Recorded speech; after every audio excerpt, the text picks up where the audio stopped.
Howdy, y'all. Good to see you. I know a lot of faces in this room. Excited to be here. This is Jared. Jared, tell us about yourself. Absolutely. Thank you, John. Good morning, and thank you for joining us this morning. My name is Jared Nussbaum. For the last 4 years, I've been the CISO at Ares Management, a roughly $500 billion global asset manager, where my team and I are responsible for global cybersecurity strategy and operations. But in this role, and probably what makes a CISO role unique in the world of private equity and private credit, over the last 10, 12 years, and 3 employers in this space now, I have a lot of oversight over portfolio companies, or some oversight over portfolio companies, helping them understand what good cybersecurity maturity looks like, how to avoid an incident, and even if they get into incidents, advising on how to get out of those incidents. So a lot of interesting takes I can take from my career. Obviously, everything I talk about today are my own opinions, and based upon my own experience over the last 30 years of my career, not that of Ares Management or anything to do with Ares Management directly. So now, zero trust is an interesting concept. It's one that I started looking at probably about 10 years ago when Google started publishing the BeyondCorp papers, a series of papers. If you haven't seen them, they're a little long in the tooth now, but they're good reads. But that was about 10 years ago, and Zero Trust has been around for, I think, a little longer than that. Isn't that right, John? Yeah, Zero Trust has been around for 15 years. So I published the first report in 2010. It was called No More Chewy Centers, the Zero Trust Model of Information Security. So if you remember, we used to say that we wanted our network to be like a M&M, hard, crunchy inside and soft, chewy center. And I thought, no, I don't want that. You know, if I got to have a food metaphor, I want a chocolate chip cookie where there's a little bit of squishy stuff in there that's tasty, but it's surrounded by stuff to protect it. So Zero Trust is 15 years old this year, and 3 years it goes to college. I don't know what I'm going to do there. And then after that, it's going to get married and have kids, and anyway. Zero Trust has become this global movement, and it's really been pushed by a couple things. The first one is the President's executive order in 2021 on mandating Zero Trust. So in that, it said the federal government must adopt security best practices and advance towards a Zero Trust architecture. So that was the big deal. We used to joke that Zero Trust was like Fight Club. The first rule is you can't talk about it. So people would say, nobody's doing Zero Trust, except I knew that the stuff you saw was just the tip of the iceberg, and the stuff you couldn't see that I couldn't talk about was massive. And now President Biden and now the Trump administration keep making that iceberg bigger, and it floats higher and higher in the ocean. So that's pretty cool to watch.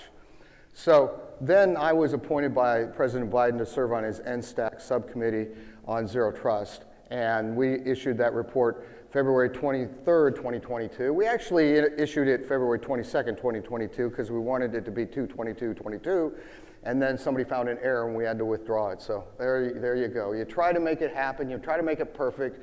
You know, for all you numerology fans, we did our best. But where does it come from? People always ask me, what's Zero Trust? Where does it come from? And the origin story really is this. I used to install firewalls. How many people in the room have installed firewalls? Yeah, and you know that the firewall has a trusted and untrusted interface, right? And the trust level of the internal network, the high trust level, is 100. And the low trust level is the evil internet, that was 0. And then every other interface had a trust level between 1 and 99, and they couldn't be the same. And then that trust level would determine basic policy. So, for example, in adaptive security, the rule is allow any TCP connection that originates from the inside of the network. Just automatically allow. And I thought that was really stupid, because if somebody gets in, they'll easily get stuff out. They'll be able to exfil, and the exfiltration of toxic or sensitive data into the hands of malicious actors is when the actual data breach occurs, according to GDPR, CCPA, PCI. And I thought that's a really bad idea, so I would put outbound rules on and make things very restrictive, and I would get in trouble with the client because I'm making it too hard. It's too secure. I would get in trouble with the vendor. That's not the way we said to do it. And ultimately, I got fired from my job. Thank goodness, because that led to here. If I had not got fired from that job, I'd probably just be some router jockey somewhere in Dallas, you know, just installing routers day after day after day. So hold on, let me get this straight. Zero job led to Zero Trust. That's a good one. Yes, zero job led to Zero Trust. Yes. It did. So, You got to have inbound, outbound rules. You have to have restrictive, granular rules. Everything is about policy. And all you can do is allow or deny, right? And so if a bad thing happens in your organization, you had an allow rule that allowed it to happen. All bad things happen inside of an allow rule. All bad things happen inside of an allow rule. So you're not a victim of cybercrime. You are at best an unwitting co-participant because you have bad policies. So I said, oh, every interface should have the same trust level, and that trust level should be 0, and that's why we have zero trust. Because trust is a human emotion that's been injected into digital systems for absolutely no reason. It's what we call a plastic word. We throw it around without even understanding what it means. So trust is bad, bad, bad in my world of cybersecurity. So here's the definition of zero trust, the official one from the horse. You can decide which end of the horse it came out of later, but it is the official definition. Zero trust is first and foremost a strategy. It's something that you do, not something you buy. There are no zero trust products. And then it's designed to stop breaches. I already said a breach happens when the data gets exfiltrated, when things go outbound. We're always worried about what's coming in, but nobody cares about what's going out. And it's because of these old models that we're still using that go back to last century, right? And then we can also do something else, which is stop other cyber attacks from being successful. Only 2 types of cyber attacks in the world: successful ones, unsuccessful ones. Which ones are better for us? Unsuccessful ones, right? So we want to take the attack and make it unsuccessful, and we can do this by eliminating trust from digital systems. People often say to me, John, clearly you haven't read the Trusted Computing Fact that John, whatever his name is, wrote in 2001. And I said, no, clearly you haven't read it, because in that Trusted Computing Fact, he said, trust is a joke. It's an inside joke in the government. We consider a trusted system any system that we can break. And that's how you need to think about it. If you think you have trust, that means it's breakable. So there's a 5-step methodology for deploying it. People say zero trust is hard. It's super easy. We do this at the Cloud Security Alliance. I see a number of CSA working group people here, thank you, where if you do these 5 things, you will always succeed. If you do not do these 5 things, you will invariably fail. So the first thing we need to do is define the protect surface. What do I need to protect? That is the fundamental question that we have to ask, right? Oftentimes people call me, I bought product X, gadget Y, what do I do with it? And I'll say, what are you trying to protect with it? Well, we haven't thought about that.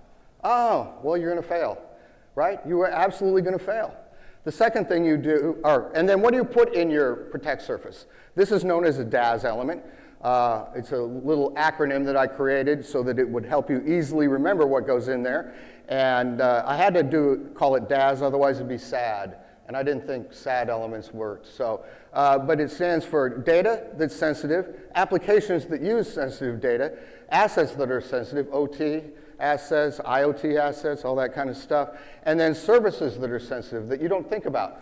DNS, Active Directory, DCHP, NTP, Network Time Protocol. How many people are protecting their Network Time Protocol servers?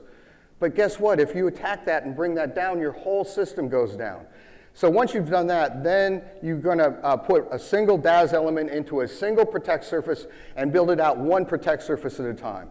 Where most people fail is they try to do zero trust all at once. It must be done on a per protect surface basis. If you try to do it all at once for your entire organization, you will fail. I guarantee you, because everybody that I've talked to who's tried to do that has failed. It's too big, you can't do it. And then the second thing we want to do is map the transaction flows. You need to understand how the system works together as a system. After that, that's when you'll get to the architecture.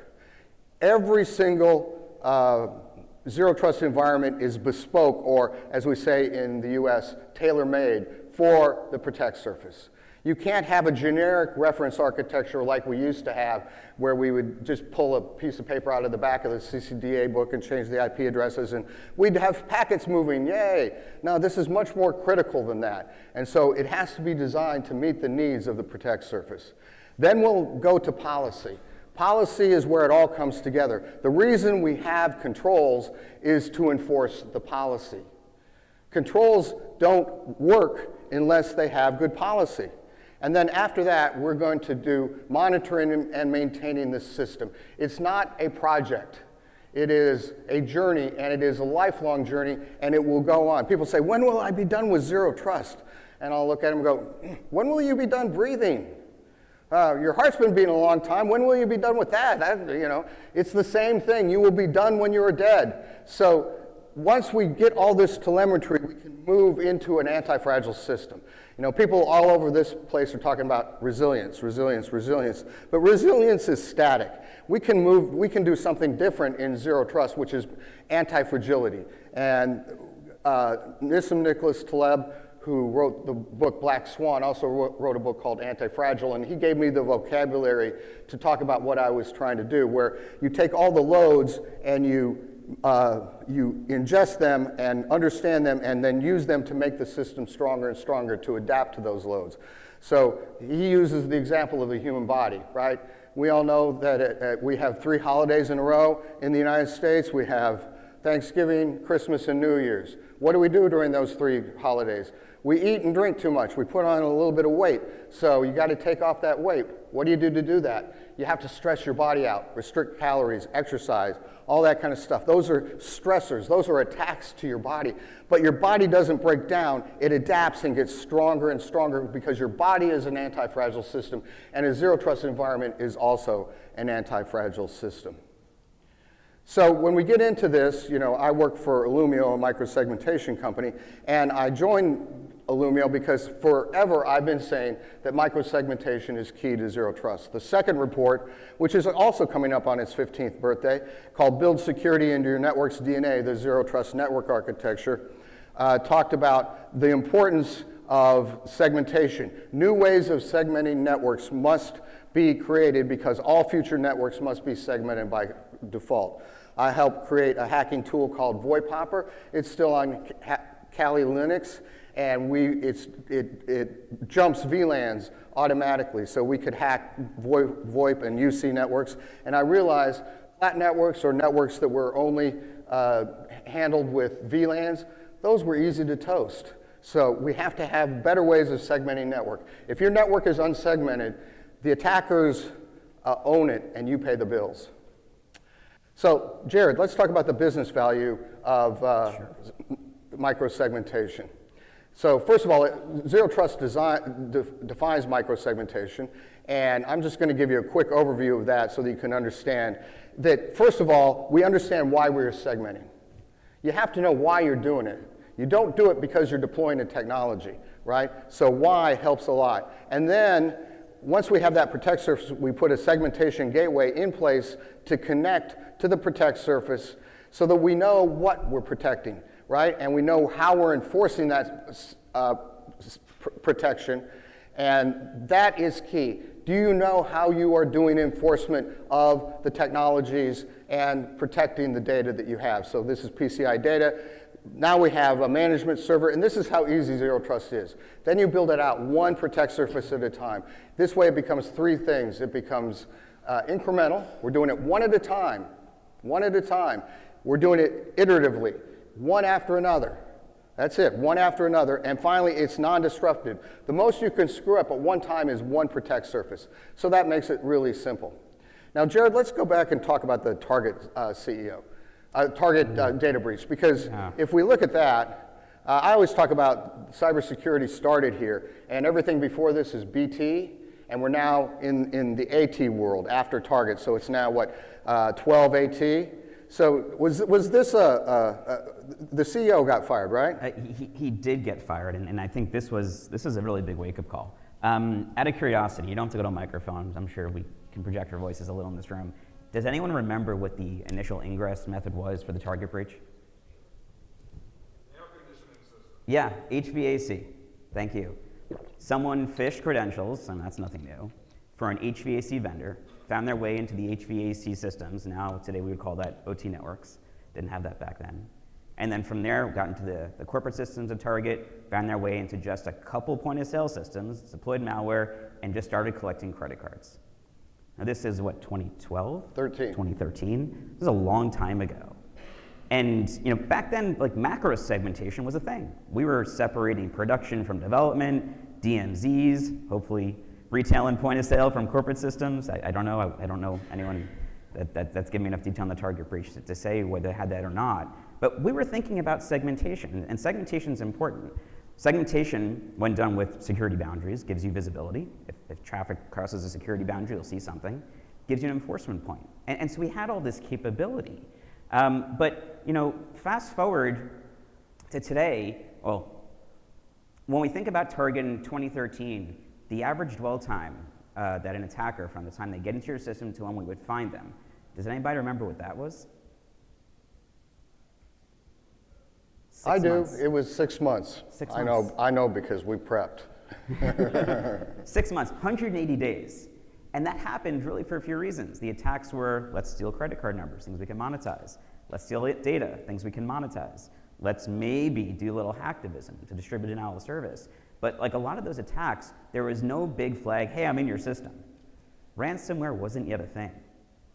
Ransomware only really came on the scene, 2017, 2018? Something like that, yeah. Something like that, right? And so, this was, an issue from a segmentation perspective. If we want to slow people down, we need more boundaries. Let me go right there from you, John. Thank you. And one thing about the target breach, it wasn't the HVAC vendor's fault. I'm a recovering QSA. Anybody else recovering from PCI in the room? Well, it's a 12-step program, so you're always in recovery. But that Target made a fatal mistake and put the HVAC system on the cardholder data network, which is, they should never have gotten a ROC. Somebody missed that, but that should have never happened. It was Target's fault, not the HVAC vendor's fault. So people like to lay blame on the HVAC vendors. That's complete and utter horse hockey. So anyway, take it away. No, thank you. So attackers took their time back then. Well, attackers have gotten faster and faster and faster. Now here we are 12 years later, and a few reports. This is RSA week, RSAC week, and now all the vendors are putting out their threat reports. There was always a good one. I haven't yet read the DBIR report, though. I heard there's some good nuggets in there. There's some good nuggets in there. But there were two metrics that stood out to me this year. The first one is breakout time. And this came from two reports I read, one from CrowdStrike, we all know them, another one from managed security provider ReliaQuest. And they both came out and said the average time for breakout, from a time the threat actually gets into your environment and starts lateral movement, on average, 48 minutes. 48 minutes. And that's down 20% over last year. So they're getting faster and faster and faster. So that's number one. That's concerning. The one that concerns me maybe a little bit more is the second one. This came from a different report, and that is the time from when they get into your systems, defining the data they want, exfilling that data, destroying, laying waste to your backups, dropping a note, and then dropping their ransomware payload and encrypting all your systems. That one, it now can be done in as little as 4 to 6 hours. 180 days to 4 to 6 hours. And so if this isn't a wake-up call for, we have to find ways to slow down attackers, we have to find ways to get more visibility when the attackers are in our environment, you'll never stop all of them from getting in. Your goal is to stop them from doing damage.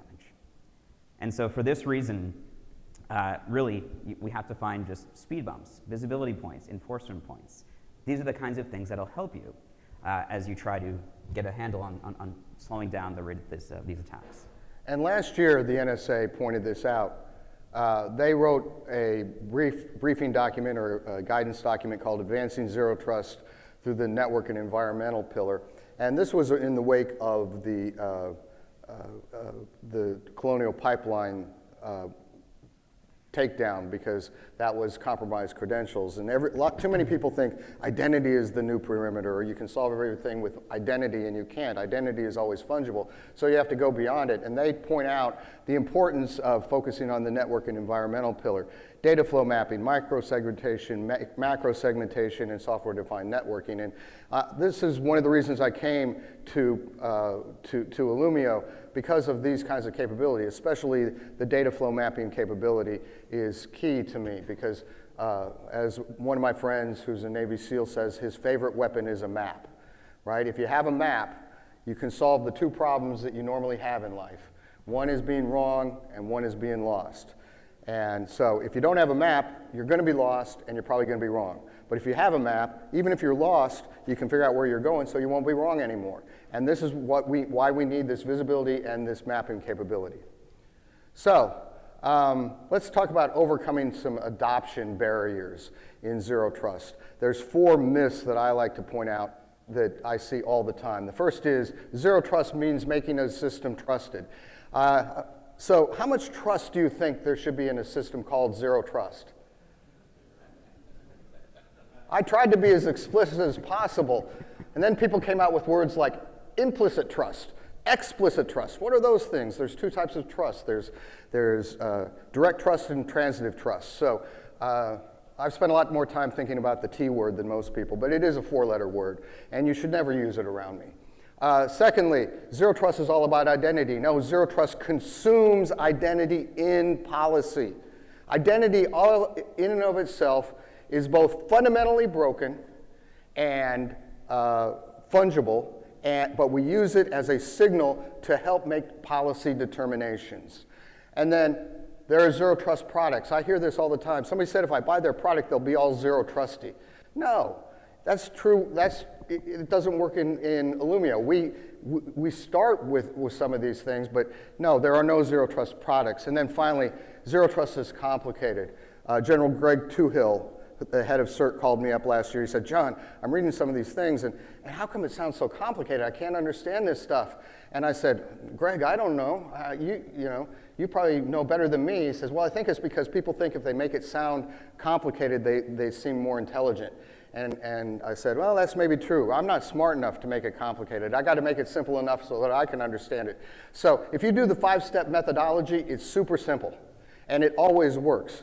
You know, the last company I worked at, a managed services firm, we had zero incidents during my time in any of the Zero Trust environments that we designed, built, and managed. So, Jared, you're a CISO. Yeah. Which is a tough job. I would never do that job. If CISO's in the room, any CISO's in the room? Let me give you a blessing. Can I take it too? Yeah, yes, Thank you you. can. I appreciate it. Thank you. You need a blessing because you have a hard job. Your job is actually to be thrown under the bus. That's what you exist for. No comment on that one. No comment on that one, yeah. But tell us about the CISO value of Zero Trust. No, sure, absolutely. I mean, look, as a CISO, anything that helps me get visibility and reduces risk is a good thing. Anything at all. And so, you know, if you're thinking about how do I do this, number one, in terms of Zero Trust methodologies, the first thing, you must be able to identify and continuously verify, I didn't say trust, continuously verify as often as possible a few things. Number one, your user. Is the user who they say they are? This seems pretty obvious. Is the user who they say they are 5 minutes from now, 30 minutes from now? Was their session hijacked? This one's getting tougher and tougher, actually. Number two, their endpoint. Is it your endpoint? Do you manage it? Are your controls on it? Are all your controls operating properly, sending the telemetry that you would expect? Where is this endpoint operating? Is it in an office? Is it on an airplane? Is it in a hotel? Is it sitting in the middle of a Black Hat convention or B-Sides or RSAC? These things matter. The applications and data that the user wants to access from this endpoint, their authorization to access that data from the endpoint at that point in time based upon where they are. Do you want them accessing something, maybe, I don't know, pre-release earnings, sitting in a Starbucks where someone might be behind them shoulder surfing? That might be a bit dangerous. But realistically, anything that to do this requires controls that give you verification, visibility, and the ability to enforce. Not just between users and data, but also between workloads. If an attacker ends up coming from the outside because you expose an application, because you need to sometimes, to the outside world, you have to be also to account for the trust between, or lack thereof, 2 different workloads. Otherwise, for these non-human identities, you'll never be able to catch them. So this is a map, and I came to Illumio because Illumio's Zero Trust segmentation solution makes Zero Trust easy to consume. I choose where I work based upon how it will advance the mission of Zero Trust, right? And I'm a mission-focused guy, and this has been my life for a long time. I remember 10 years ago, one friend of mine said, Zero Trust is all you're going to do for the rest of your life. I said, no, I'm not. I'm still, because I covered, data security, encryption. I was doing everything. And he said, nope, this is it. That's all you're going to do. And he turned out to be right. So Zero Trust segmentation makes it easy to consume. And I have no idea why that little red thing is there. Oh, there we go. Get rid of that. So this is one of our maps, right? Just a random one that I found. And I looked at it and I said, man, this is perfect for what we do. This explains it. So first of all, define the protect surface. The map automatically uses graphing technologies and puts everything together so we can see that there is a database inside the point of sale environment. And so that, of course, is our PCI data, and that is the protect surface. We just defined the protect surface. And then we're mapping the transaction flows. We can see everything that's going in and out. We can see, I call this terrain. There's different types of terrain. So there's terrain that I control and terrain that I can't control. And how do I get the ability to make sure that I know what the terrain is doing? And then the third thing is to architect. So just by getting this visibility, you're beginning the architecture. You've put some segmentation in. And so I like to say that segmentation is the foundation of Zero Trust. We have all these models with pillars, and pillars are fine, they're pretty, but if they aren't sitting on a strong foundation, the building is going to collapse. So you have to have something that will keep the building standing. And then the fourth thing is policy. So you can see some red lines, some green lines, and some amber lines. And so we can easily change policy, but you can see what the policy is. Right? How many times have you gone to a client or joined a company and you looked at their firewall policy and the first rule is any allow? I mean, I've seen that way more times than I can imagine. Any allow, right? Because we just want to make it easy. You remember the CIA triangle, right? Invented by Kanye West, by the way. I just found that out. But it was supposed to be a equilateral triangle, but really it's an isosceles triangle where the hypotenuse is really, really long for availability, because that's all we care about. And then there's a little dotted line at the bottom called integrity, because we don't even know what that means anymore. And then we have a little short thing that's the C word, but it's not confidentiality anymore, it's compromise. We have a ton of highly available yet compromised networks out there because we've screwed it up, and all we care about is uptime, and we don't care about security. We can have both, but most people don't want to care about it. So one friend of mine says, unexplained uptime could be evidence of a data breach. So Zero Trust is the grand strategy of cybersecurity. I've spent a lot of time thinking about strategic engagement and how we do it. OPM data breach really pushed the edge. How many people were caught up here in the OPM data breach? Right? That was fun. Yeah. I wasn't, because I refused to get a clearance because I said to the government, do I need access to your data to do this job for you? And they said, no, but everybody wants a clearance. It's cool. And I said, no, I don't want a clearance because that is a violation of the first principle of Zero Trust. Don't give anybody access to anything they shouldn't have. So after the OPM data breach happened, the US federal government, the Congress, the House of Representatives Oversight and Government Reform Committee did a report called The OPM Data Breach, How the Government Jeopardized Our National Security for More Than a Generation. You see, the OPM database allowed foreign governments to know who our spies were. And people actually died because of this. And it jeopardized their national security because you can't just go to the Spies R Us job board and get new spies. It takes multiple generations to build out a spy network. And in this report, they came out and they said, OMB should provide guidance to agencies to promote a Zero Trust IT security model. So 5 years later, we had the EO. 6 years later, we had M2209. I'm told 5 and 6 years is hyperspeed in the US federal government. They were like shifting from second into third gear, you know. And so this is really the big movement. OPM made it happen. So Zero Trust is the world's leading cybersecurity strategy. I can prove it by how it resonates up to grand strategic actors. This is Jason Chaffetz. He was the chairman of the Oversight and Government Reform Committee. In fact, I got to go to Washington, D.C., meet with the staff who wrote that report. I met with a lot of congressional staffs. I met with Will Hurd, the congressman from Texas. But Chairman Chafis, who is not an IT guy, he understood the profound strategic value. He said, zero trust would have profoundly limited the ability of the attackers to move within OPM's network and access such sensitive data, right?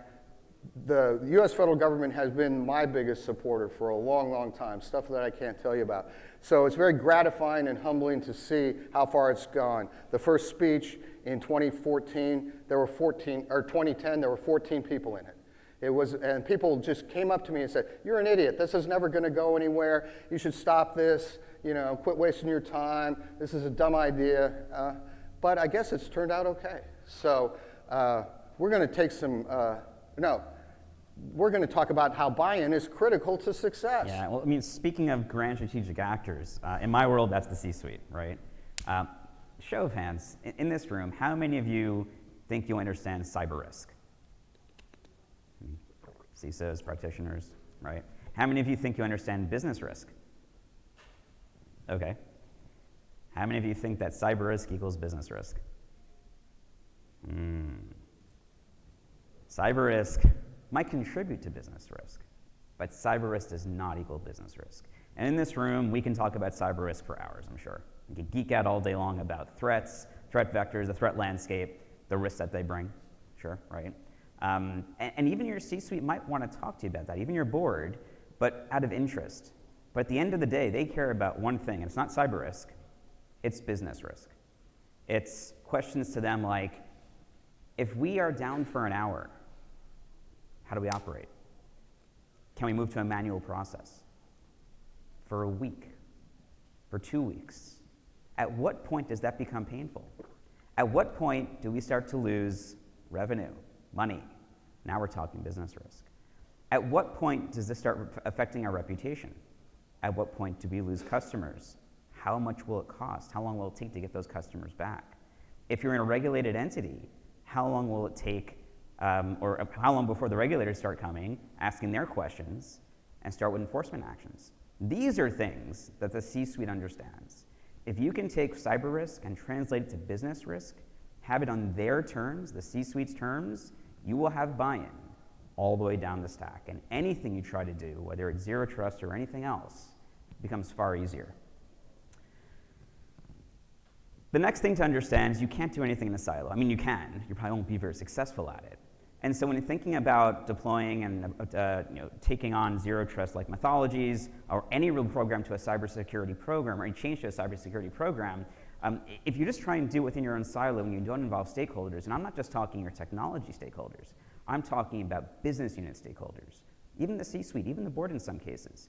If you don't do it with their understanding and your understanding of their mission for the company, you're going to fail.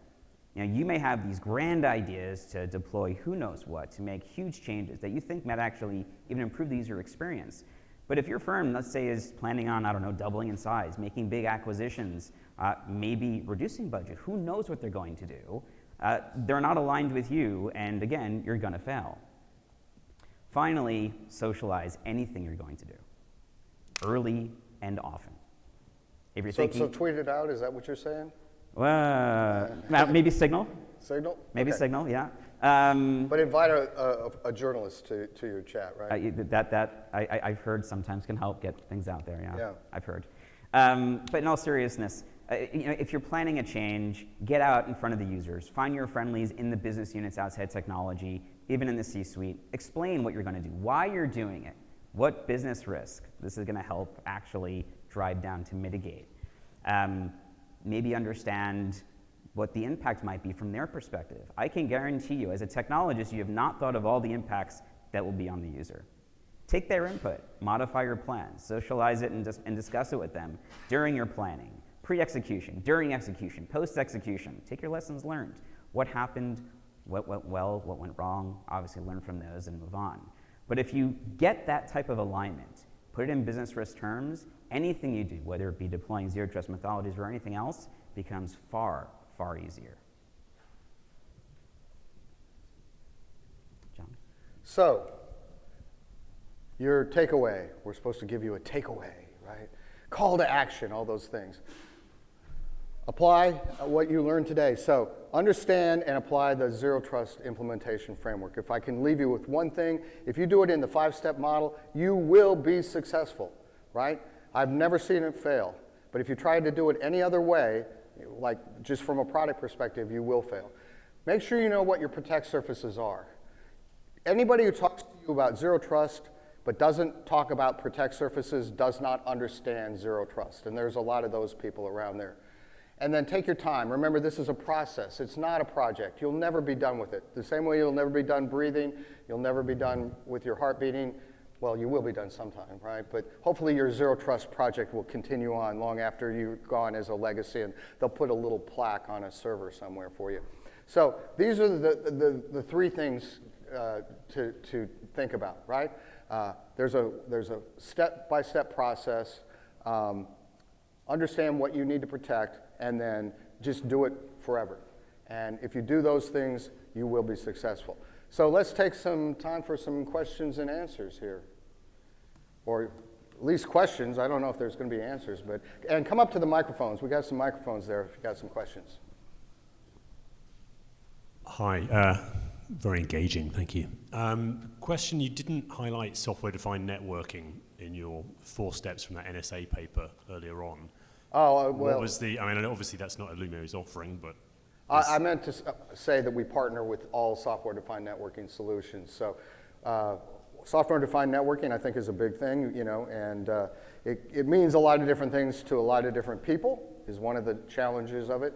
But yeah, you have to deal with the transport and all that kind of stuff. And so, it's super cool that we can do this stuff in software and not only just hardware. I mean, I was a hardware geek for a long time. And so, yeah, just an oversight mostly on my side. Next question. Let's go in the back there real quick. Good morning. I really appreciate the comment that you made regarding the attack surface, that how important that is in talking about Zero Trust. Is the attack vector by chance something that should be mentioned when talking about Zero Trust as well? Well, implicitly in the policy, that's taken care of, right? Because, there's a lot of different kinds of attacks that exist out there, right? And what you do is you create policy, determine who should have access via what resource, when that rule should be allowed. So think about it, almost all your rules are turned on 24/7, but your users aren't using them 24/7. So you need to shut down rules when people don't normally use them, because the attackers use them when you're asleep. So then you have the where statement, where is this happening, which is the location of the protect surface, and then why are we doing this? The cool thing about AI is we can inject metadata into the packet header that tells us a whole lot of information, what compliance mandates this is, what data element or DAS element this is in this packet or payload, and we can then use AI to do step 5, right, and protect things and control it. And then how are we going to do that? So the who, what, when, where, and why, and how methodology, it's called the Kipling methodology of creating policy, automatically takes all the threat vectors into account. So one of the things that people who do a lot of Zero Trust, the commonality that we have, that we talk about, we don't really follow the various attacks that are coming out. What is the newest one? What's the latest, greatest? Because there's no policy in place in the environments that we design that allow an unknown resource on the public internet to do anything, right? Let alone this new cool attack. So there's a failure in policy that allows attack vectors to be successful. It's not the nature of the attack, it's the failure of the policy. Thank you very much. You bet. Like almost every identity company I encounter talks about how identity is at the core of Zero Trust, and it sounds like you don't quite agree. Can you explain why? No, I don't agree, yeah. I had Richard Byrd, when I told him Zero Trust consumes identity and policy, Richard is a super famous identity guy, and he recorded a video for ISMG apologizing to me on behalf of all of the identity vendors in the world for saying that kind of stuff. So they're just trying to sell you stuff. And identity stuff is important, right? But it's always an assertion. So I always talk about an asserted identity. There is no person who's ever been on a network. So when we say John is on a network, I've never been on a network. None of you have ever been on a network. It only happens in the movies occasionally, Tron, Lawnmower Man, Wreck-It Ralph.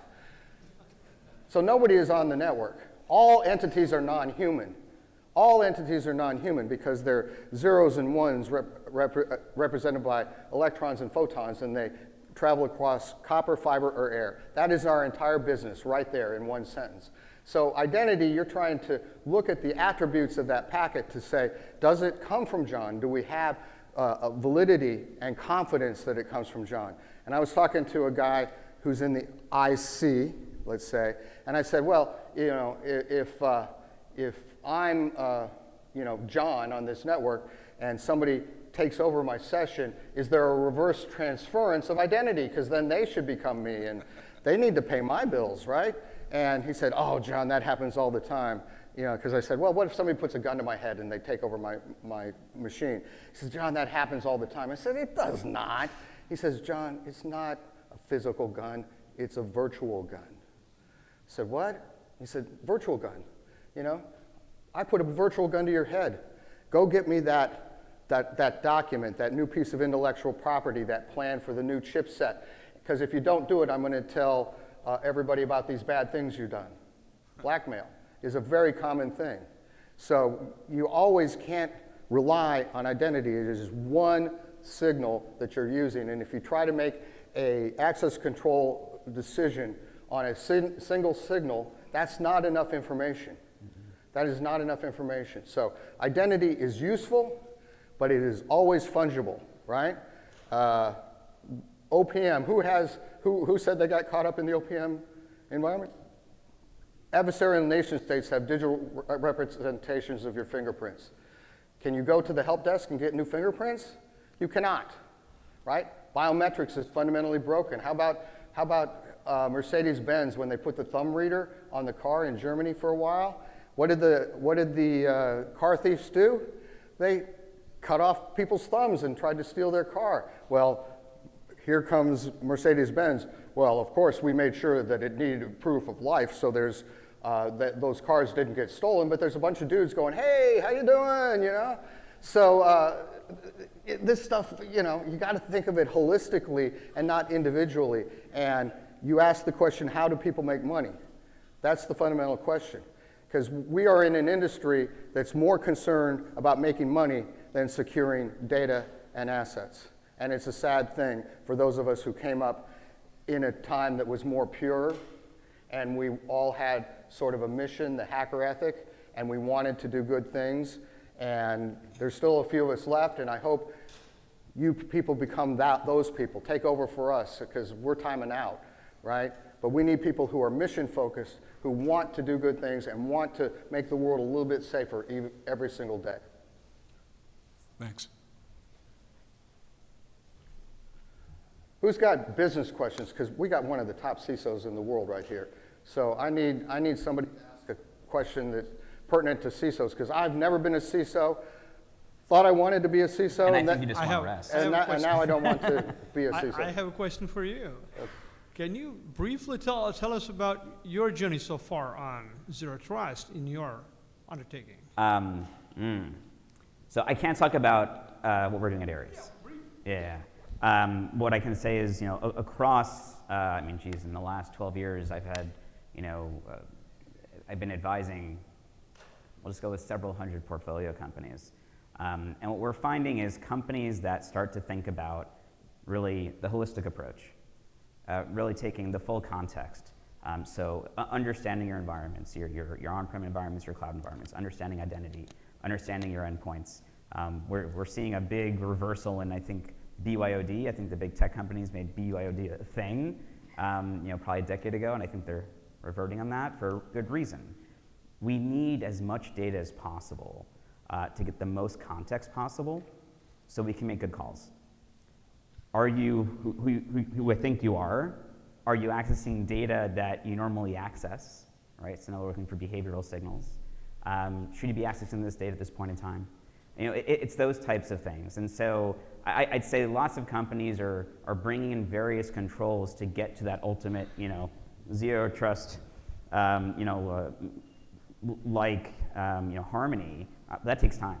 And I've seen a lot of companies struggle because they try to take on too much. John pointed that out. You know, you really do want to start, you know, one small area at a time. But at the end of the day, it's really that holistic, as much context as possible, because context is king. If you don't have context, you can't make those calls. You can't enforce. In the back? Hello. Morning.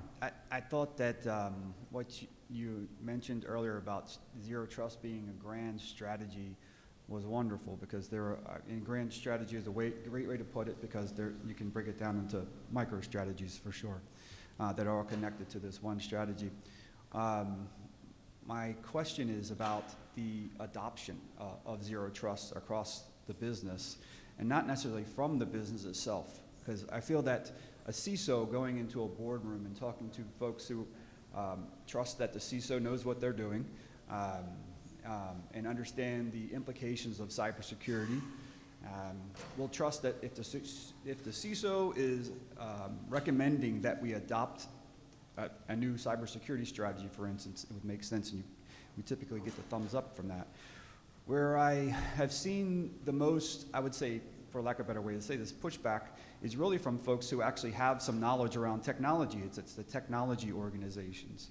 How do you bridge that gap with infrastructure teams, developers, and other technologists that aren't in the cybersecurity organization, who have seen cybersecurity strategies in the past and are getting this new thing called zero trust? And how do you get them to adopt it?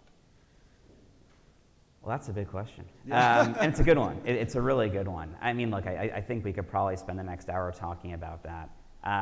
What I would say is, you know, a CISO coming to any organization, I mean, you're coming in there probably because the previous CISO either decided to leave or was asked to leave, or burnt out. I mean, CISOs are under a ton of stress. Thanks for pointing that one out. Mm-hmm. At one point, I think our average lifetime was like 18 months in a role. But really, it comes down to alignment, understanding what went wrong. Very often, a CISO comes in, tries to load in all these controls. You know, technology can't do anything. You're loading up agents on a machine. Machines come to a grinding halt. Users can't access the data. The help desk tickets go up. No one likes you. That's obviously not the way to win hearts and minds. Really, it comes down to building bridges. It's understanding, all right, so this is your current architecture over in the infra world. These are your current apps. This is what you're developing over in the app dev world. Help me understand, as I mentioned before, what is your mission? What does your strategy look like over the next few years? And then let's talk about how we kind of fit security into that strategy. Yes, it's always quicker to build things, just forgetting about security. But if you take the time to actually understand what they're trying to accomplish, try not to mess up their timelines too much, and you find that compromise, you'll get there. But it is about building the bridges and really understanding in their shoes what they're trying to get done. If you take your own agenda and you try to run through in the name of, you know, just mitigating risk alone, you won't get there. You might actually create risk. Okay, we are out of time. We thank you so very much for coming today. It's always a pleasure. Let us know if we can do anything to help you out, and hope you have a great rest of the show. Thank you.